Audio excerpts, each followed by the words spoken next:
നമ്മൾ ഇപ്പോൾ ഒരു പാർട്ട്ണർ വേണ്ട ഒരു കാലഘട്ടം, അതായത് പാർട്ട്ണറിനെ ചൂസ് ചെയ്യാൻ തുടങ്ങുന്ന ഒരു കാലഘട്ടത്തിൽ പലപ്പോഴും ഇപ്പം നമ്മളും നമ്മളെ ഫോണും മാത്രമാണ് ഉള്ളൊരു വേൾഡിലാണ് നമ്മളുള്ളത്.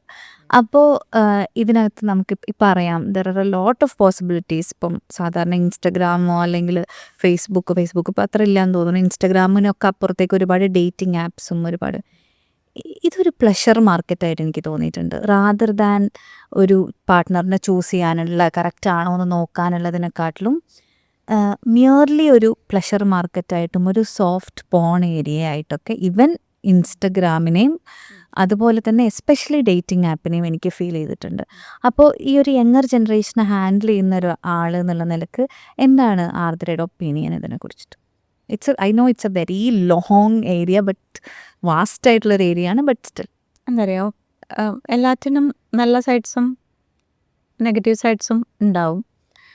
നമ്മളിപ്പോൾ നെഗറ്റീവ് സൈഡ്സ് പറയുകയാണെന്നുണ്ടെങ്കിൽ ഈ പറയുന്ന സ്വൈപ്പിംഗ് വളരെ പ്രശ്നം ഉണ്ടാക്കുന്ന ഒരു കാര്യമാണ്. അത് ഡേറ്റിംഗ് ആപ്പ് എന്നുള്ളതല്ല, എല്ലാ രീതിയിലും ഫ്രാക്ഷൻ ഓഫ് സെക്കൻഡ്സിൽ ഇഷ്ടമല്ലാത്തൊരു കാര്യത്തിനെ സ്വൈപ്പ് ചെയ്താൽ ലൈഫിൽ നിന്ന് അത് മാറിക്കിട്ടും. അത് തരുന്നൊരു സന്തോഷ സമാധാനം ആലോചിച്ച് നോക്കിയേ. നമ്മുടെ ലൈഫിലെ പ്രശ്നങ്ങൾ അങ്ങനെ മാറുന്നതാണോ? അല്ലല്ലോ. അല്ല, ഒന്നും അങ്ങനെയല്ല. അപ്പം ഇഷ്ടമില്ല എന്ന് പറഞ്ഞു കഴിഞ്ഞാൽ സ്വൈപ്പ് അത് പറ്റില്ല. അതുപോലെ കൊള്ളാം എന്നുള്ള രൂപത്തിൽ നമുക്കിങ്ങനെ എക്സൈറ്റ്മെൻറ്റും തരിക എന്ന് പറയുന്നത് ഫ്രാക്ഷൻ ഓഫ് സെക്കൻഡിൽ എപ്പോഴും നടക്കുന്ന കാര്യമല്ല. ആൻഡ് റിലേഷൻഷിപ്സ് എന്നൊക്കെ പറയുന്നതിൽ ഈ എക്സൈറ്റ്മെൻറ്റ് ഫേസ് ഒക്കെ ചിലപ്പോൾ ഫെയ്ഡ് ആവുന്നതൊക്കെ വരും. അപ്പോൾ നമ്മൾ അടുത്ത എക്സൈറ്റ്മെൻറ്റിലേക്ക് പോവോ?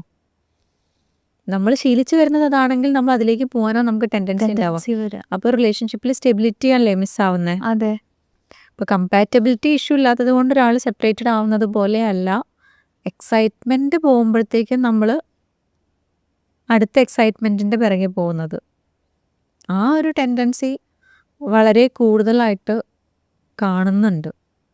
പിന്നെ സോഫ്റ്റ് പോണിൻ്റെ കാര്യം പറയുമ്പം ഇപ്പോൾ എസ്പെഷ്യലി പോൺ ഏരിയനെ പറ്റിയുള്ള കോൺവെർസേഷൻസ് വളരെ കുറവാണ് പബ്ലിക്കലി. ഓക്കെ, അത് എങ്ങനെ പറയാം, നമ്മൾ കാണുന്ന കാര്യങ്ങൾ റിയൽ ലൈഫിൽ അതുപോലെ നമ്മൾ എക്സൈറ്റ് ചെയ്യിക്കുന്ന രൂപത്തിലേക്ക് ബിഹേവ് ചെയ്യാനൊന്നും പാർട്ട്നേഴ്സിന് എപ്പോഴും പറ്റണമെന്നില്ല.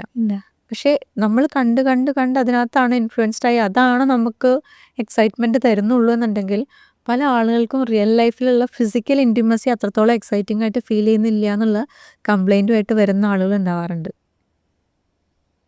കാരണം അത് എന്താ പറയുക, നമ്മൾ ഫിലിം ഷൂട്ട് ചെയ്യുന്നത് പോലെ പ്ലാൻഡ് ആയിട്ട് ഓർഗനൈസ്ഡ് ആയിട്ട് എവിടെ എക്സൈറ്റ്മെൻറ്റും കാര്യങ്ങളും ആളുകളിലേക്ക് കമ്മ്യൂണിക്കേറ്റ് ചെയ്യണം എന്നുള്ളത് ഓർഗനൈസ് ചെയ്ത് ചെയ്യുന്ന കാര്യം റിയൽ ലൈഫിൽ അങ്ങനെയല്ലല്ലോ.